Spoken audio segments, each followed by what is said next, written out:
favorite, 350. 8 is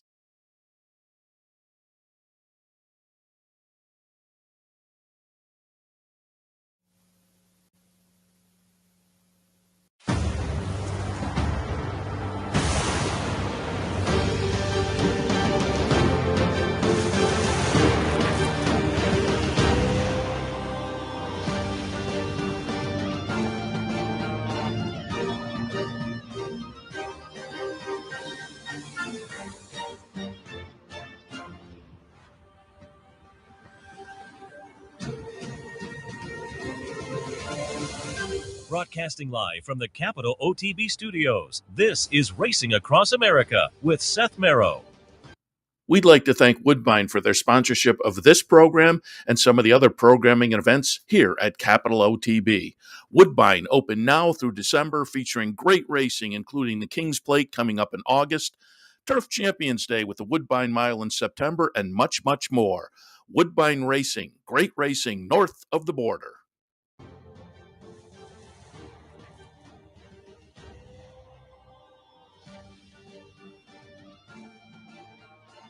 Good morning and welcome to Racing Across America on this Sunday morning. I am Seth Merrow. Thanks for joining us. As usual on a Sunday, we'll recap some of yesterday's nice stakes action. Also have some, one stake from last week, the Dowager. That was on Sunday at Keeneland.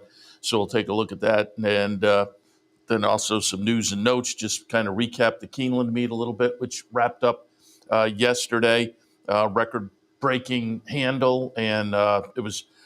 We talked about it with Ella Star yesterday. They were just horse racing being an outdoor sport, and it's evidenced by what we saw at Saratoga last year. Certainly, it relies a lot on the weather for the results, and they had great weather down there for this fall meet. So it turned out to be a successful meet for them, certainly. And again, they had some nice stakes yesterday to wrap up the season on closing day. So we'll hit on some of those, and also a couple of stakes from Friday as well worth taking a look at. We'll go internationally because the Cox Plate was Saturday down under, Friday night our time. We'll take a look at the results of that. It was kind of interesting given what the winner, the smashing winner, went through a little earlier in the week, and we have a little video of that as well coming up a little bit later on. And also take a look at one of those Breeders' Crown races from last night at the Meadowlands, because we had talked about it with Ken Weingartner yesterday, so we'll hit on that as well. Let's kick into it. Yesterday, Belmont at the Big A, they had three nice stakes. There was a little controversy in the Bold Ruler. For me, I had my buddy B down in the third spot. I like Scotland. Scotland, the betting public likes Scotland too. Went off as the 6-5 favorite and offered up absolutely nothing. Scotland was in the back of the pack, towards the back most of the way, and ended up in the back of the field of seven under the wire. My buddy B, as I say, I used a little bit of that one underneath, and it will be in the stretch. My buddy B, and a horse I didn't use, Running Son of a Gun, kind of ding-donging it here. And as you see on the front is number 5, My Buddy B, who comes out, and there is some contact, and then comes out a little bit again. There was consternation, as typical on social media. It winds up to be a very close nose, but the stewards reversed it. So the official result was Running Son of a Gun, Joe Rosario on board. My Buddy B was demoted to second, and 24 ran third in there. So it wound up to be 16-1 over 9-2 over 39-1. And as I say, there was some consternation. I said yesterday when we were in here live and I was watching, I didn't think it was egregious, but there was contact, and My Buddy B does come out 3 or 4 paths, and they're, with the contact and then the margin of victory. To me, I got it, and I'll go along with that. go along with the decision. I always parse it out, percentages. And this was maybe a 65, 35, 70, 65, 35, 70, 30 type of thing where even if they had not changed it, I wouldn't have been outraged there. But some folks were certainly disagreeing and strongly disagreeing, it seemed like, the DQ. But as I say, given that the margin was like that, there was hurting and then there was a little bit of contact, I understood the decision. But as I say, I didn't think it didn't jump off the page one way or the other. To me, I probably, if I'd been in the steward's stand, I probably would have tilted towards what they did. Again, given that, as you saw, the margin was slim, to say the least. All of that said and done, Running Son of a Gun gets it done. Again, I had not used that one, John Toscano trainee. They came in off a third-place finish in the prior start, had run up at Saratoga a couple of times, a couple of fourths, so was coming in form, but certainly ran well yesterday to be right there in a ding-dong battle with My Buddy B. My Buddy B coming in off a try in the Phoenix down at Keeneland, which wasn't much, but had run well and won a stake at Parks in the start before. So I feel bad for the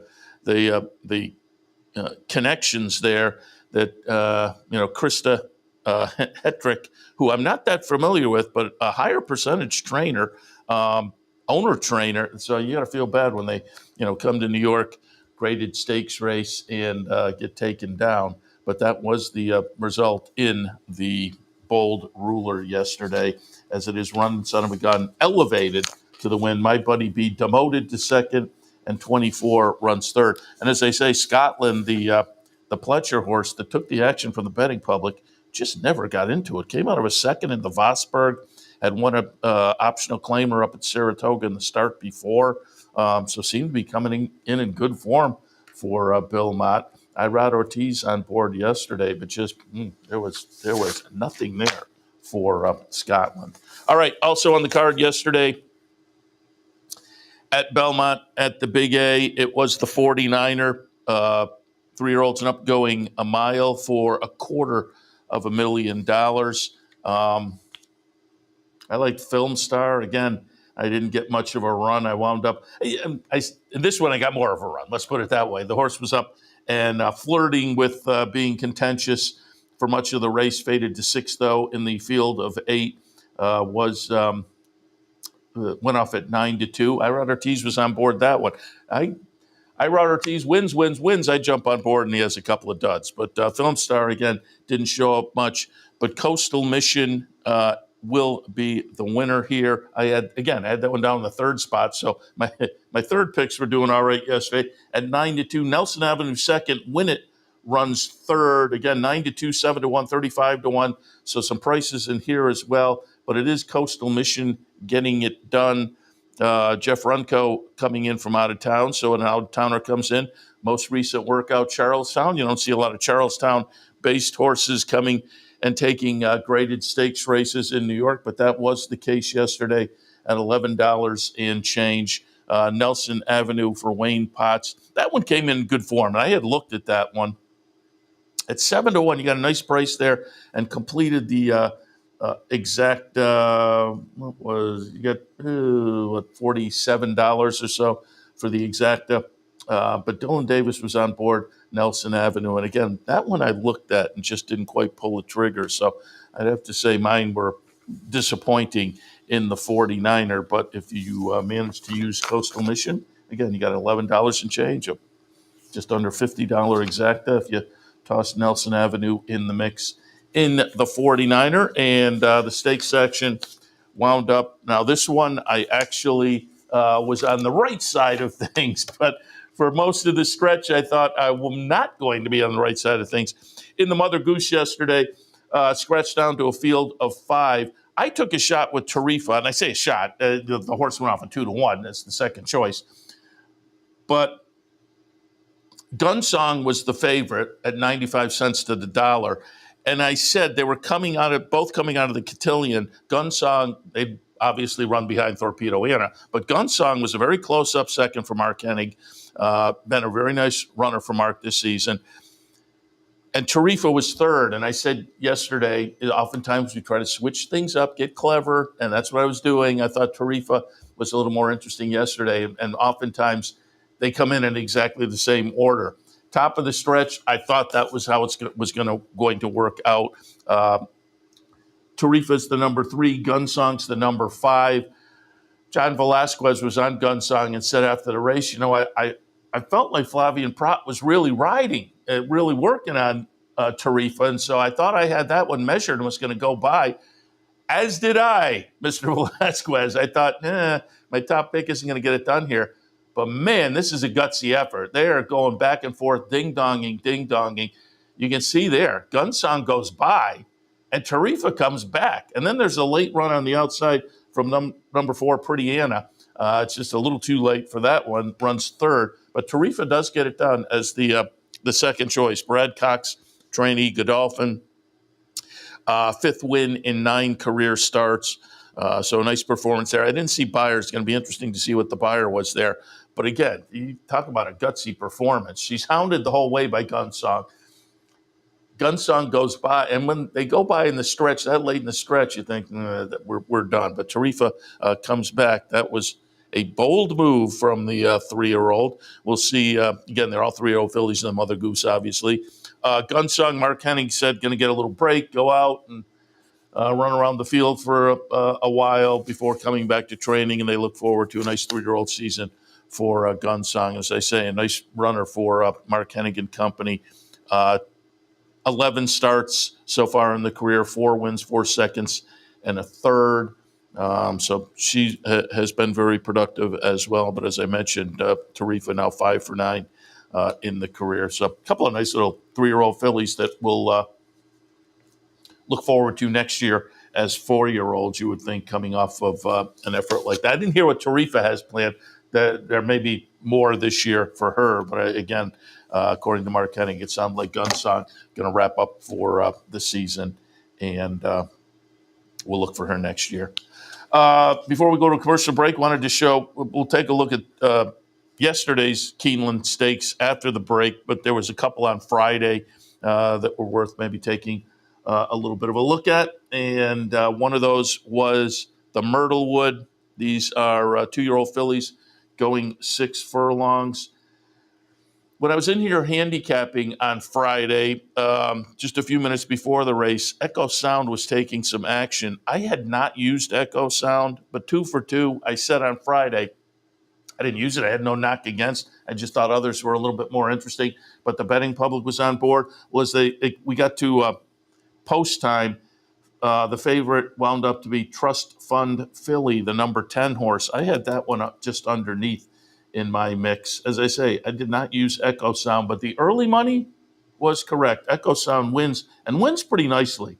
Echo Sound's going to be number 3. Number 6, Praying, will run second. That one from Robbie Medina got into my mix off a maiden win at Indiana Horseshoe Indy in the prior start. And then Trust Fund Philly, who, as I say, was the favorite, winds up running third. But Echo Sound, Irod Ortiz in Kentucky on Friday, and on board this one, the chart margin is going to be over 2 lengths. As I say, Praying second, Trust Fund Philly third. But this is, career win number 3 in career start number 3 for Echo Sound. By Echo Town, Rusty Arnold trains Irod Ortiz on board, and talked a little bit yesterday about this one with Ellis Starr. These are the kind that are very interesting to watch and to see what the connections decide to do. Because we're 3 for 3 so far. They've all been at 6 furlongs. And so I always appreciate or find it interesting when connections are bold enough to say, we have a sprinter, and they just stick there. But I also completely understand as it gets to late in the 2-year-old season or early in the 3-year-old season, if you say, we have a good 3-year-old. They've all been sprints, but how do we know until we try?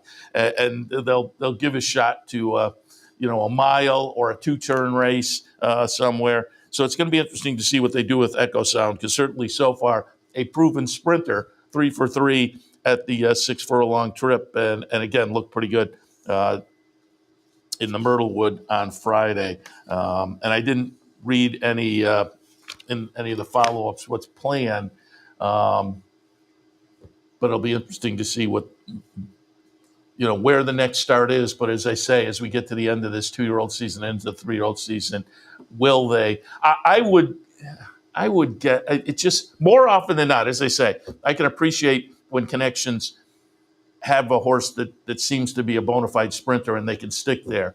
But more often than not, the connections, that just the siren song of the Kentucky Derby holds, and they'll take the shot. So it'll be interesting to see what that one does going forward. Also on the card on Friday at Keeneland was the Valley View. Poolside was Slim. Again, another one I didn't use, but I found a little bit interesting. And Poolside with Slim will be the winner here under Frankie Dettori. Poolside with Slim's the number 2 horse. Pharaoh's Line, the number 7 at 25-1, runs second. And Buttercream Babe, the number 8, runs third at 8-1. LaRae, the 2-1 favorite, runs fifth in here. Just couldn't quite get the LaRae's the number 4, and just couldn't quite get the momentum going. There was a bunch of points in the stretch where I thought LaRae was going to kick in and push on and at least be in the mix there. Didn't happen, but Poolside was Slim, length and a quarter, and then get the margin there after that was close between first and second was a length and a quarter, second and third ahead, third and fourth and next. So behind the winner, it was a little bit of a scrum, but Poolside with Slim made it look pretty easy with the length and a quarter there as they got under the wire. Frankie Dettori on board, as they say, trained by Rusty Arnold. And Rusty Arnold, we'll go over the trainer stats and whatnot in a few for the Keeneland meet, as yesterday was closing day. But Rusty Arnold closes with a flourish. 3 wins on Friday, and you have 3 wins. You're doing pretty good as a trainer. On a single card, you have 3 wins, but he won both of the stakes. So 3 wins and wins both of the stakes, the Myrtle win, the Myrtlewood and the Valley View for Rusty Arnold. So again, congratulations on a nice Keeneland meet that ended with a serious exclamation point there for the trainer. All right, as noted, we'll take a break. When we come back, we'll take a look at stakes yesterday from Keeneland. Also going back to last Sunday, because they had the Dowager last Sunday, so it's worth taking a look at that as well. We'll look at one of the Breeders' Crown races from last night. And from Friday night, our time, the Cox Plate, which is one of the top races, if not the top race, down in Australia. And the winner, blowout victory. So it's just worth taking a look at that, the stretch run for that. And then there's a little follow-up video I have that shows all the stories that were written about the horse after the race. And we hear some of the post-race comments from the jockey and the trainer. They all reflect on there was a training incident earlier in the week that almost put the horse out of the race. So we'll take a look at that as well. It's just kind of an interesting little side note there after a blowout victory for the winner. But all of that will come up after this message. So Racing Across America continues on this Sunday morning. As always, thanks for joining us. Back in a couple.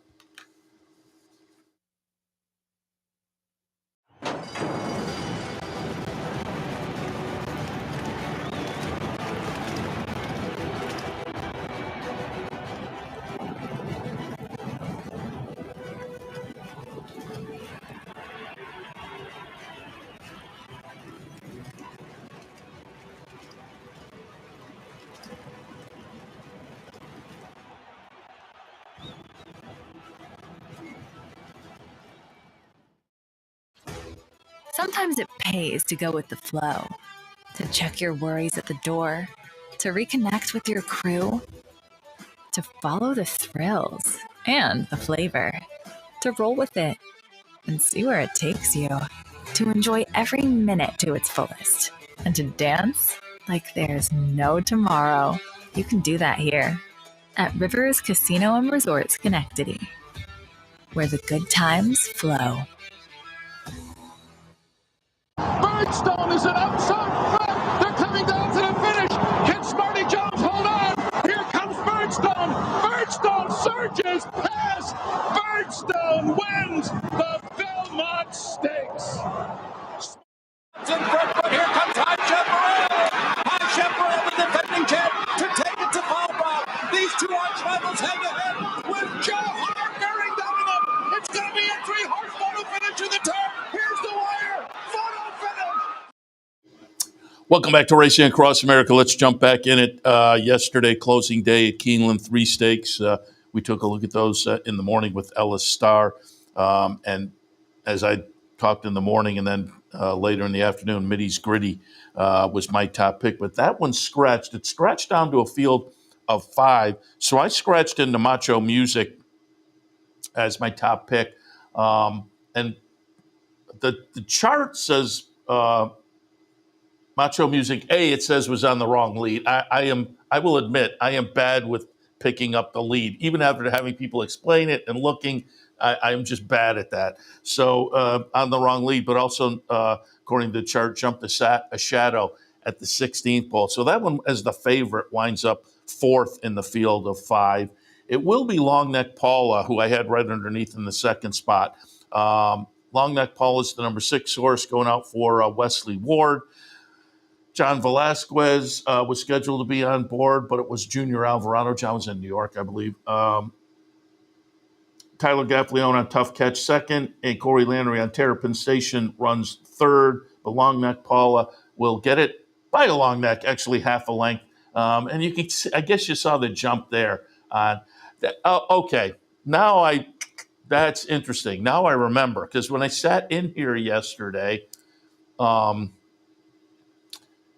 Macho Music was my top pick, and you saw it right there. The chart says jump a shadow at the 16th. I'll trust that. I said the horse took a bad step, and it looked like at that point the jock kind of like, because it seemed like going to get third for sure, but got nipped for third by a head. Did Macho Music the favorite. But I'll trust the chart caller to have been going back and looking, and their shadow jumped the shadow. That makes sense too. And even with that, the jock may have like, okay. Now, all of that said, I don't think it was going to make a difference as far as winning. I don't think the horse was going to win, but I certainly might have made a difference for the third spot. But either way, Long Neck Paula winds up to be the winner for, again, Wesley Ward. Coming out of a win in a stake over at Prairie Meadow, had run third in the Schuylerville just before that, right up here at Saratoga, broken the maiden in the career debut at Churchill. So now 3 wins and 4 starts.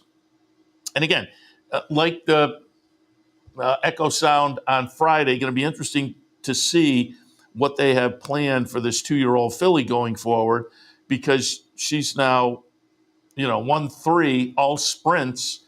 So what do they decide to do with this one going forward as well? There's the siren song of the Kentucky Derby. There's the siren song of the Kentucky Oaks as well. We'll see what they do. It's not, I wouldn't say it's as potent on the Philly side of things as maybe it is on the male. But Long Neck Paula looked good yesterday, and as she has through the career. Wesley Ward. And kind of interesting, though, if you go out on Twitter, I think it was Scott Hazelton had an interview with Wesley Ward yesterday. It was kind of a Breeders' Cup-related interview. And he was with a couple of little girls who I think were daughters of owners of his. But then he takes one of them out one of his stakes horses who perhaps her family owns. I don't know, but and she, I don't know, 8 years old, 9 maybe, I'm guessing. And then the video ends with her bareback on the horse and Wesley Ward walking her out of the barn. It was kind of, and as I say, it was interesting and fun to watch it until you realize it's one of his big stakes horses that he's doing it with. And again, you can find that out on Twitter. But a nice win for Wesley, who had a nice meet down there. And again, it'll be intriguing to watch what the game plan will be going forward with Long Neck Paula. So far, very proficient on the sprint side of things. Also on the card yesterday at Keeneland was the Fayette. A couple of scratches in here were interesting. I thought Rattle and Roll, I had the horse down third in the mix, but I thought the horse was intriguing in the spot. And Tumbarumba, I also had in my mix, and I thought that one was interesting. That one scratched. And it seems like the word is, certainly Rattle and Roll, the word from Ken McPeak is they're going to try the Breeders' Cup Classic. And I said yesterday, this is a nice spot for the handicap division runners on the calendar who maybe aren't, aimed for the Breeders' Cup. They're maybe a step below, half a step below even. It's usually a pretty nice race. And the winner, as we'll see in a few minutes, validates that. But again, the connections may just be like, I don't know about. But this year with the Classic being what it is, why not maybe take a shot? So Rattle and Roll, Tumbarumba scratch, and it sounds like maybe they'll go to the dirt mile. So again, a couple of scratches in there. That just perhaps made it easier for what was going to be the favorite one way or the other. Hit Show goes out for Brad Cox, Florent Giraud on board. I will say, had to work for it. Hit Show is going to be the number 8 horse in here. Bowlesy with Frankie Dettori on board, the number 5 at 28-1. Bowlesy gives Hit Show all he can ask for. He has to really work, and Bowlesy does not give up. And there are a couple of points where you think Bowlesy might get going again here. The chart margin is going to wind up to be 3/4 of a length, but as you can see there, it was neck and neck until about 50 yards out, and then it does wind up to be 3/4 of a length. Bowlesy 4 lengths ahead of the second place finisher.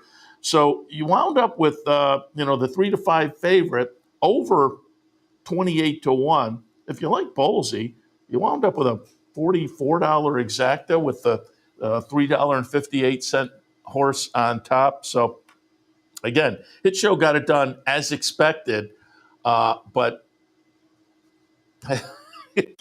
again, I'm not sure it did it in the way you would expect a 3-5 shot to do it, and that was just because Bowlesy ran very, very well. Bowlesy for Donnie Van Hemel, coming off a 6th place finish in the Lucas Classic last time, a race that Hit Show won.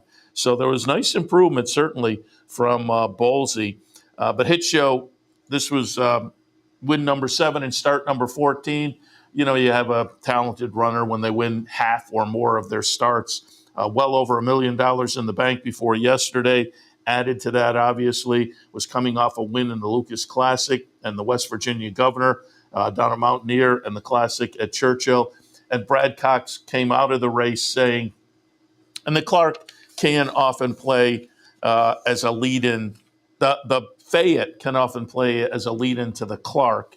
And Clark coming up on November 29th. And Brad Cox said, yeah, that's probably the logical spot. So we'll see if Hit Show heads back to Churchill and does aim towards the Clark. Again, coming up the end of November, Grade 2 event. And I would certainly expect that to be the case. And finally, on the stakes schedule, not only yesterday, but for the fall meet at Keeneland, it was the Bryan Station. Again, the 3-year-olds on the turf, that division I like quite a bit. Trickery was a little bit disappointing in here, just at 5-2. Again, another one of those where in the stretch you felt like, yeah, get the momentum going and just never did. Now, Trickery at a mile left from one of the outside post positions, so that was up against it there a little bit. But at 5-2 as the favorite, certainly disappoints running 6th. Horse I had right underneath was Brilliant Birdie for Cherie DeVoe, coming out of a win in the Gun Runner. Brilliant Birdie is going to be the number 6 horse here. Depiction, the number 2 at 44-1, will wind up making it very close here. It's a neck. And Hershey runs 3rd, Evade 4th. But again, I would say clear victory, and probably you weren't sweating it out too much, but it does wind up to be a neck with the late run from Depiction. Brian Hernandez was aboard a Brilliant Birdie. Cherie DeVoe trainee. This was only the 7th start of the career for this 3-year-old, the 5th victory. So this is a nice runner, and will be going forward, certainly. Again, with 2 months to go, we'll see what they decide to do.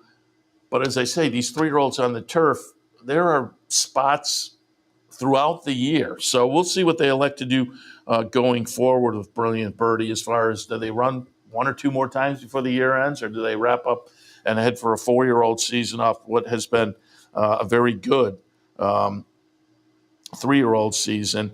This one, as I say, 5 wins in 7 starts.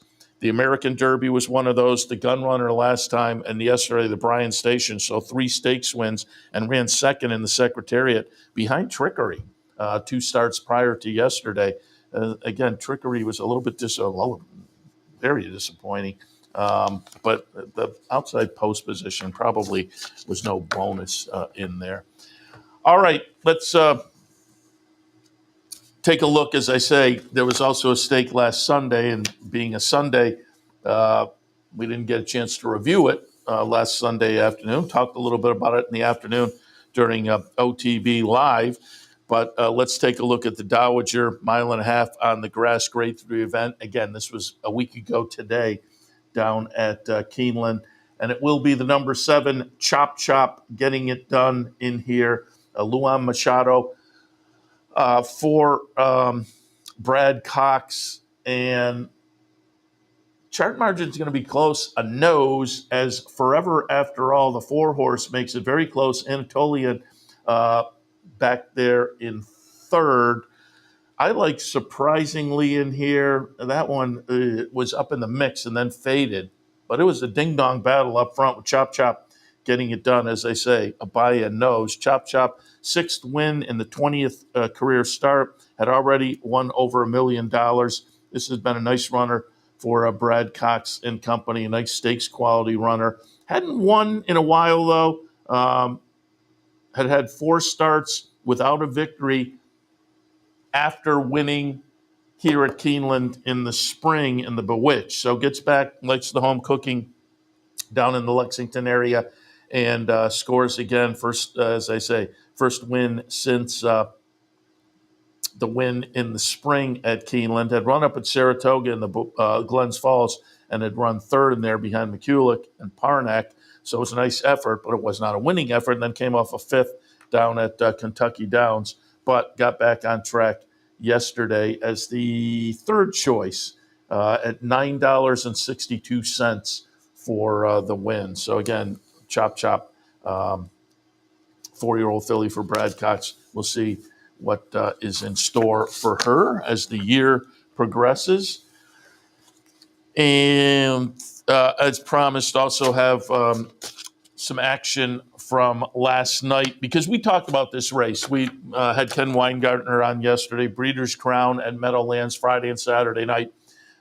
Their equivalent of the Breeders' Cup, that standardbred equivalent, decides a lot of the year-end honors and whatnot. And we talked about the race last night, the Open Mayor's Breeders' Crown race, because it had the horse that was number 1 on the USTA poll and potentially has a shot at Horse of the Year. That's Twin B Joe Fresh. Twin B Joe Fresh was coming off of I believe a 9-race win streak snapped last week in the elimination, running second behind Grace Hill. Grace Hill was also back in last night. So we can take a look here to see a stretch run in the Open Mayor's at the Meadowlands, and it will be number 5, Twin B Joe Fresh, getting it done at 5 cents to the dollar, a minute 49 flat. It's just incredible. You can see there. And again, the potential that was there for a Horse of the Year campaign, as this one was number 1 on the USTA poll. They close late, but if you have Twin Joe B Fresh, you're not sweating there. Running second was Kobe's Gigi. Sylvia Hanover 3rd. Grace Hill who went off as the second choice at 5-1. A little bit disappointing running fourth in there, but Twin Joe B, no disappointment there, gets the win. And again, as we discussed with Ken Weingartner yesterday, potential Horse of the Year type campaign, number one on the poll. You would have to think this kind of solidified that idea, certainly. So Twin B Joe Fresh, 4-year-old mare that could be sitting on Horse of the Year. 12 starts this year, 10 wins, pretty solid campaign. On board, another personality we discussed yesterday. On board was Dexter Dunn. We mentioned it yesterday because they talked about it on the Fox show, America's Day at the Races, Friday night when they covered the Breeders' Crown. They talked a little bit about Dexter Dunn. Came over here from New Zealand 2 or 3 years ago, maybe 3 or 4. He hasn't been here that long, is the upshot. He was doing okay down in New Zealand. And I subsequently read a couple articles where he said, I thought I'd come over to America and hoping to do well. And he had a couple of goals, which he has clearly surpassed. And you would think with the Friday and Saturday night he might have sewn up some year-end honors as the driver. Last night, he wins as we saw there, he wins on Twin B Joe Fresh, but he won 3 of the other Breeders' Crown races. So he won 4 of 8 last night. He won 2 of 4 on Friday night. So he won half of the Breeders' Crown races. He was 6 for 12 over the 2 nights. So it was a very, very nice evening and weekend for driver Dexter Dunn. So congratulations to him. And again, I started, my horse racing fandom right up the harness track at Saratoga. So I still like the sulky side of things. And it was an interesting couple of nights at the Meadowlands to, as I say, put kind of an exclamation point on the season with their Breeders' Crown action. All right. As I said, Friday night our time, Saturday their time down in Australia. It was the Grade 1 Cox Plate, 1.25 miles on the turf. We're going to watch the stretch run here, and it's going to be Via Sistina getting it done. You will see the jock, James McDonald, he stands up way in front of the finish line. And I have to say, when I watched the replay of the race, because it was overnight, and so I watched it yesterday, I thought, whoa, Phil, all you need to do is I got this wrapped up, stand up, and then get a little off balance and fall off or something. That was, I get it. He was way ahead. It was a smashing victory. But the stewards were on my side on that one. They fined him a couple $1,000, but I suppose a couple $1,000 Australian. I suppose you win a race like this and the amount of money it's worth and whatnot. Yeah, that's chump change. But again, you have to appreciate that at least again, stay in the saddle and ride along, but recognizing it was just an incredible victory. It was a new record. And it was a new record beating the previous record by the really talented runner down under. And if folks at all follow international racing, you'll appreciate this. Just a few years back, 2017, Winks. Winks went this trip in 202.94. Yesterday, Via Sistina, again, Winks 202.94, 201.07. Almost a couple seconds faster. Insane, incredible. So again, it was interesting from what I read coming out of this race. There's always a quick turnaround to the Melbourne Cup, but some of these horses do it. From what I understand, the bookmakers made Via Sistina the Melbourne Cup favorite. We'll see if she winds up doing that. But again, this is a female facing the boys. She is a 6-year-old mare, Via Sistina. And we have a little video here that I found on YouTube yesterday, a local TV channel, or maybe a national TV channel, but it's just a few seconds. But it shows and has some comments from both the jock and the trainer afterwards. We're going to look at last Tuesday, where Via Sistina is out for a little bit of a workout and has some trouble. And right after the workout, the connection said, well, we're not going to the Cox Plate after this, kind of disaster of a workout. They got the horse back and they looked, and they eventually, just a day or two before the race, said, you know what, we'll take our shot. And I'm sure they're very happy they did now with a victory like that. But let's take a minute just to, it's eye-popping to think this was last Tuesday, and they had that great performance just a few days later. But again, this is a workout that just clearly went haywire for Via Sistina. Via Sistina by 7 lengths. On Tuesday morning, it looked like the mare wouldn't run. Tangled in strapping tape, she fell to the ground, taking jockey James McDonald with her. I thought our hopes were doomed. If looks could tell a story, we were stuffed. The truth is, when she got up and James got up, the rest of it didn't care. They put the Cox Plates on every year. If she didn't make it, who cares? She's alive and James is alive. A third straight Cox Plate, delivering a 100th Group 1 win for McDonald. This, one of his finest. She won like winks. She blended them, and it's just a phenomenal performance. I saw that before I read the record time, and as it compared to Winks's record, I thought, boy, that's pretty bold to compare this one to Winks. But then I read the time, and I thought, oh, well, it's apt. So again, that was Friday night our time, Saturday down under. Again, one of, if not the biggest race down in Australia, the Cox Plate, with just an incredible victory Via Sistina, which, again, just watching the race, the margin, the time and whatnot was enough. But then you see that workout just a few days ago, and adds to the story, certainly. All right, there's some replays. We'll take a break. We'll come back, give some news and notes on this Sunday morning. So stay tuned. Racing Across America will continue. What if there was a way to become a better horse player, to have a better knowledge of the game, to be more successful? What if there were a way to take what you've learned, what you know, and make better decisions, better choices? In horse racing, knowledge is a powerful tool. Race results and replays, past performances and live streaming, wagering from all your digital devices. Capital OTB. Become a better horse player.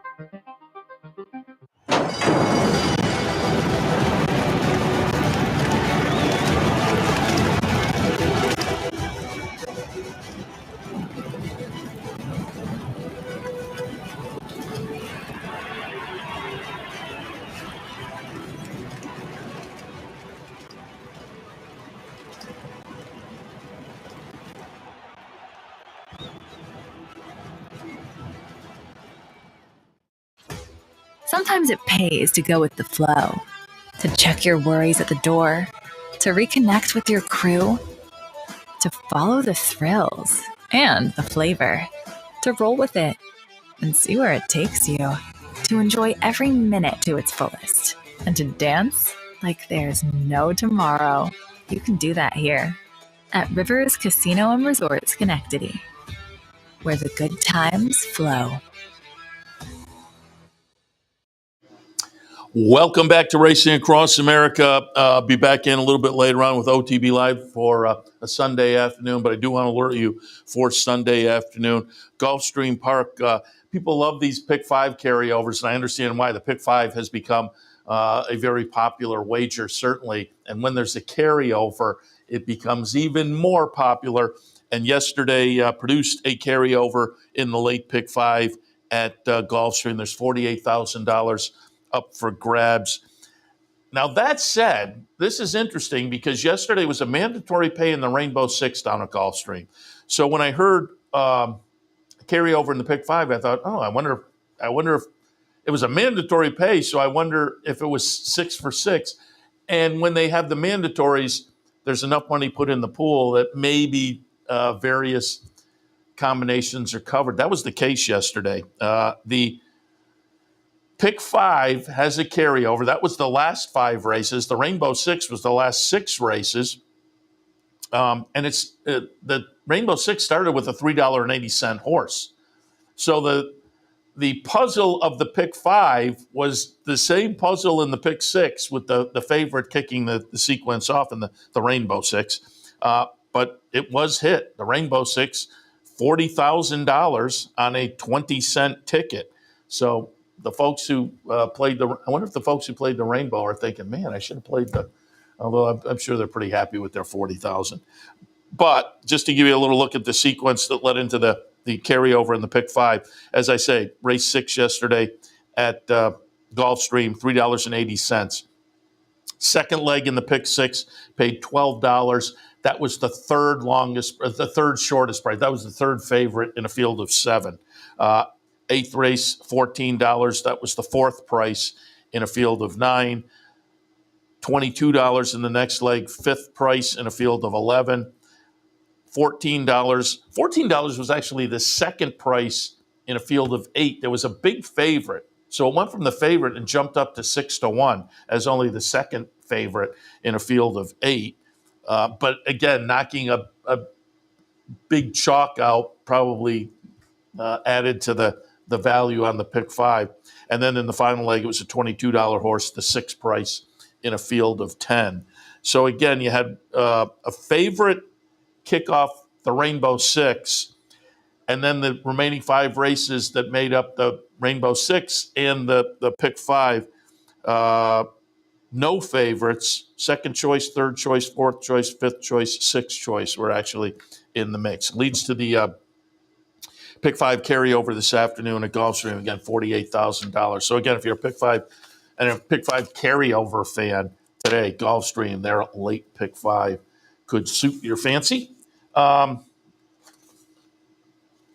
let me just pull up here if I can quickly, because my printing didn't. But I just wanted to go over the final stats at Keeneland on the jockey side and the trainer side of things. And again, there were a number of jocks that had good meets, a number of trainers that had good meets. And there are always those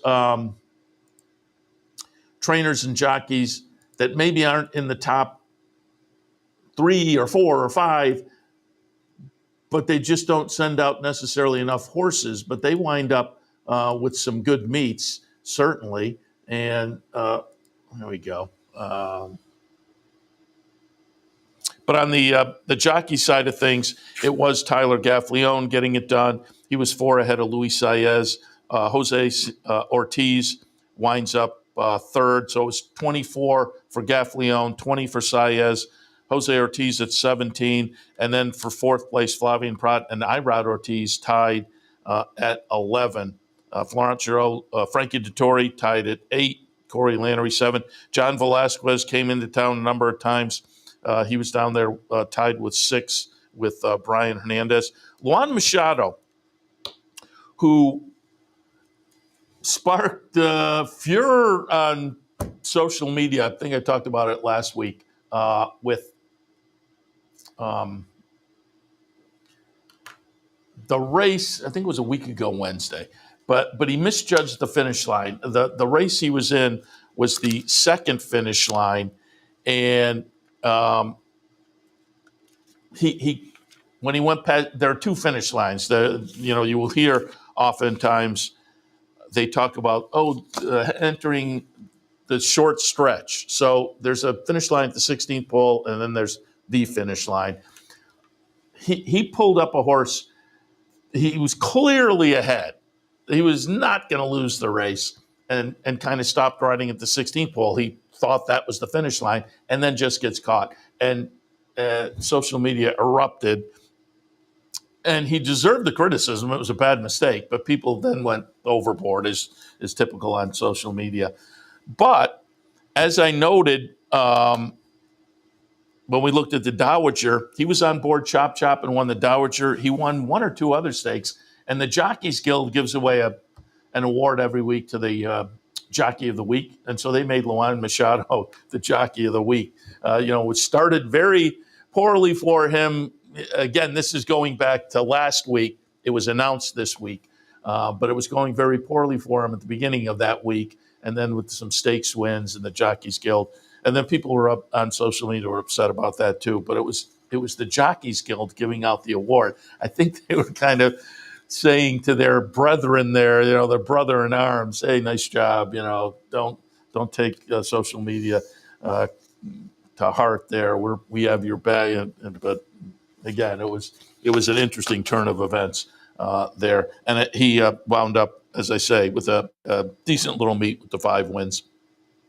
On the trainer side of things, Brad Cox gets it done pretty clearly with 14 wins. Rudy Brissett second with 9. Brendan Walsh had a really good meet, and there was about a 4-day period there where I think he was 4 for 8.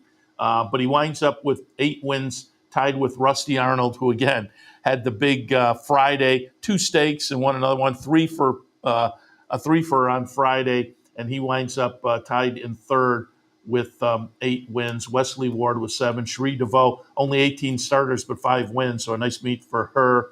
Dale Romans, 4 wins. So good job there.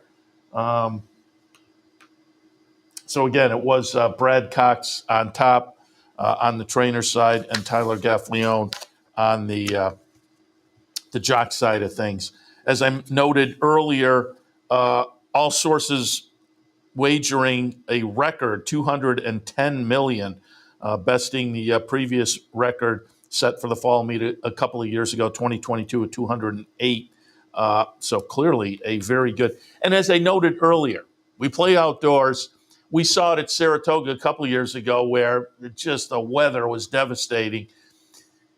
It's a sport that's very weather dependent. We see it at Saratoga, but certainly in 3 weeks at Keeneland, you see it. If they get stuck with a week of bad weather, that can have an effect. This year, it was really nice weather for the most part throughout, and so that played out into a very good meet. Clearly, with the handle, there was also I pulled up the press. Yeah, here we go. Kind of quirky. There were some records set. First of all, the win by Chop Chop in the Dowager let Brad Cox set a record 5th stakes win at the meet. He beat the previous record of 4 stakes wins at the meet that was shared by some pretty impressive names. Dwayne Lucas, Mark Cassie, Graham Motion, Ben Jones, Todd Pletcher, and Chad Brown. They all had 4 stakes wins at the fall meet at Keeneland. Brad last weekend with Chop Chop broke it. That was his 5th win, stakes win at the meet. But then Hit Show, winning in the Fayette yesterday, gave him 6 wins. So he's now the record holder for stakes wins at the fall meet. But this to me was a quirky. Well, let me also hit on Rusty Arnold, who I mentioned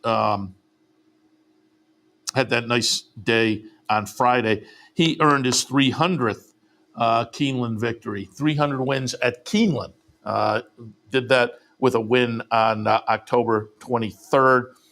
But the quirky one was 2 jockeys, Paco Lopez and Irod Ortiz, both won their 4,000th career victory during this fall meet. And it's just that's a crazy milestone to reach for a jockey. But to have 2 jockeys do it in the course of a 3-week meet, as I say, it's just kind of a quirky record out there, part of the interesting notes from the Keeneland meet this year. So again, it was a fun, successful Keeneland meet. Hopefully it was fun and successful for you as well. There were some opportunities certainly to make a little fun happen, and hopefully it did. Keeneland wrapped up yesterday. Churchill back in action today. I will be looking at it in, about an hour or so. We'll kick things off, maybe a little more than that, kick things off for a Sunday afternoon. I'm going to take a look at a little New York action and a little Keeneland, or a little Churchill as well, a little Kentucky as well. And it is a great card down at Churchill, as has become the tradition this Sunday, opening day, 2-year-old races. I love 2-year-old races. You can look up the breeding and you can find some things that maybe aren't on the page and have a little fun and maybe find some extra value. And so we'll try to do that this afternoon with what is a very nice card. We were talking, Dan from the control room and I were talking beforehand, well, you don't see 2-year-old races like this, 2-year-old action like this in New York. They have just a wall-to-wall 2-year-old card down at Churchill today with big full fields. And congratulations on that. Again, it should be a fun betting day as well. So all of that coming up within the next couple hours as we kick off OTB Live a little bit later on a Sunday afternoon. But we appreciate your tuning in this morning for Racing Across America. Before I go, let me remind you what's coming up. First of all,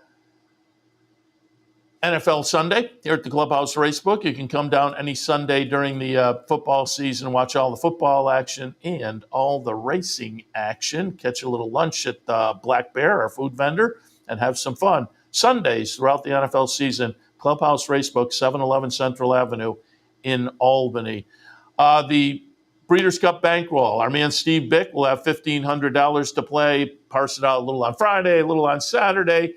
He'll be playing on behalf of the team, and entries will open about an hour. The entries are going to open up at about noontime today on the website.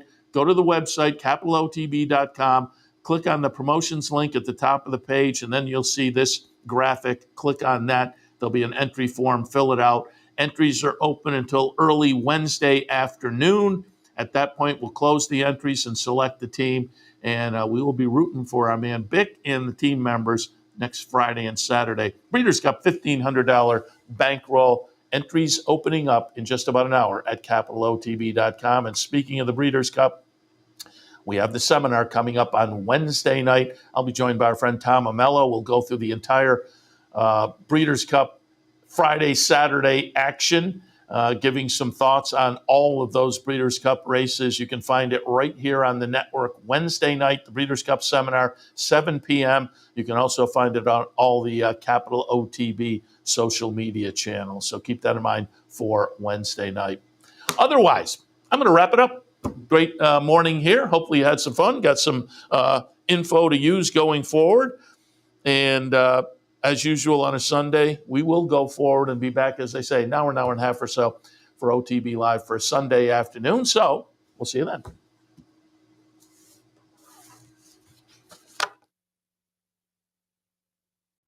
We'd like to thank Woodbine for their sponsorship of this program and some of the other programming and events here at Capital OTB. Woodbine open now through December, featuring great racing, including the King's Plate coming up in August, Turf Champions Day with the Woodbine Mile in September, and much, much more. Woodbine Racing, great racing north of the border. You're watching OTB TV, a service of Capital Off-Track Betting.